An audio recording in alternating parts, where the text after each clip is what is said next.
18-20 हजार सैलरी में खरीद डाली 8 करोड़ की जमीन। ऐसे रडार पे आए राम मंदिर में चढ़ावा गिनने वाले दो कर्मचारी। दोस्तों आपको बता दें कि बीते दिनों एक न्यूज है जो बहुत ही ट्रेंडिंग में चल रही है। अयोध्या के राम मंदिर में श्रद्धालुओं द्वारा चढ़ाए गए दान में गड़बड़ी के आरोप सामने आए हैं। आरोप है कि दान पत्र से पैसे निकालने और गिनने की जिम्मेदारी संभाल रहे कुछ कर्मचारियों ने करोड़ों रुपए का चढ़ावा हड़प लिया। मामला तब चर्चा में आया जब अखिलेश यादव ने इसे लेकर सोशल मीडिया पर पोस्ट किया। उत्तर प्रदेश के अयोध्या के राम मंदिर में हर दिन लाखों श्रद्धालु आते हैं और भगवान राम के लिए पैसे, गहने और चीजें चढ़ाते हैं। यह दान मंदिर के दान पात्रों यानी बक्सों में जमा होता है।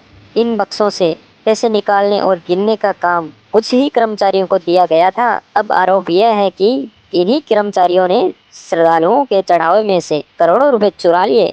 यह मामला इसलिए और बड़ा हो गया क्योंकि जिन कर्मचारियों की तनख्वाह महीने के 18 से 20 हजार रुपए थी, उन्होंने करोड़ों की जमीन और प्लॉट खरीद लिए।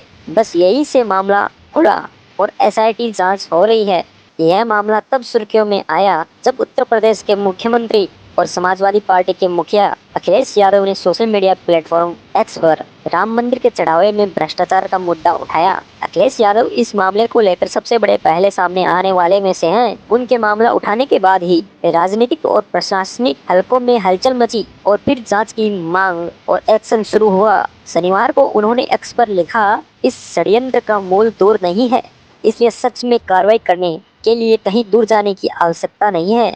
यदि दोषियों के बारे में पता करने में पुलिस असक्षम है तो हम सहायता कर देंगे। कर्मचारियों की आमदनी और उनकी संपत्ति में जमीन आसमान का अंतर आ गया है। राम मंदिर में चढ़ावे के पैसे गिनने का काम कुछ खास कर्मचारियों को दिया गया था। यह काम बेहद जिम्मेदारी का था क्योंकि रोज हजारों श्रद्धालु दान देते हैं। लेकिन जांच एजेंसियों को शक हुआ था कि इन कर्मचारियों की आमदनी और उनकी संपत्ति में जमीन आसमान का फर्क है। एक कर्मचारी ने करीब 1.5 करोड़ रुपए की जमीन खरीद डाली और दूसरे ने करीब 40 लाख रुपए का प्लॉट खरीद डाला, जबकि दोनों की तनख्वाह 18 से 20 हजार रुपए मात्र महीना थी। यह देखकर जांच शुरू हुई। समाजवादी पार्टी के मुखिया अखिलेश यादव ने भी इस मुद्दे को बड़े ही जोरों शोरों से उठाया, जिसके बाद मामला पूरे प्रदेश में सुर्खियों में छा गया। लव कुश मिश्रा कौन है और क्यों है इस मामले को लेकर वो भी चर्चा में, जरा जानते हैं इस वीडियो में। बने रहिए हमारे साथ। A to Z खबर देंगे आपको बिना किसी रुकावट के, बिना किसी झंझट के, क्योंकि आपने सब्सक्राइब किया है आपका खबरी दास को। चलिए खबर में आगे बढ़ते हैं। इस पूरे मामले में सबसे पहला नाम आया था लव कुश मिश्रा का। यह युवक अयोध्या के पास रुदौली के सुजागंज इलाके के मीनापुर भगोली गाँव का रहने वाला है।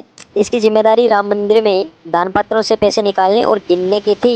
जांच टीम जब इनके घर पहुंची तो वहां से 10 लाख रुपए नकद मिले। इनमें से कुछ पैसे घर की अलमारी में रखे थे और कुछ पैसे गोबर के ढेर में छिपा कर रहते गए थे। गांव के लोग भी बताते हैं कि राम मंदिर में नौकरी करने के बाद वे लव कुश की आर्थिक स्थिति बहुत ही तेजी से बदल गई थी। आखिर जब लव कुश के पिता से पूछा गया तो उन्होंने क्या जवाब दिया वो भी जान लेते हैं। लव कुश के पिता बच्चू लाल ने अपने बेटे का बचाव करते हुए कहा कि उनका बेटा बिल्कुल निर्दोष है। उन्होंने माना कि घर से 10 लाख रुपए मिले हैं, लेकिन यह पैसे उन्होंने अपनी खेत की जमीन गिरवी रखकर जुटाए थे। उन्होंने ये भी कहा कि फैजाबाद में जो मकान बन रहा है उनसे उनके बेटे का कोई लेना देना ही नहीं है। तो दोस्तों अब आप ही बताइए आपका क्या रुख है इस खबर को लेकर, जरूर कमेंट में बताइएगा। मिलते हैं ऐसी ही खबर में अगले दिन। याद करके सब्सक्राइब जरूर कर लेना अपने खबरी दास को।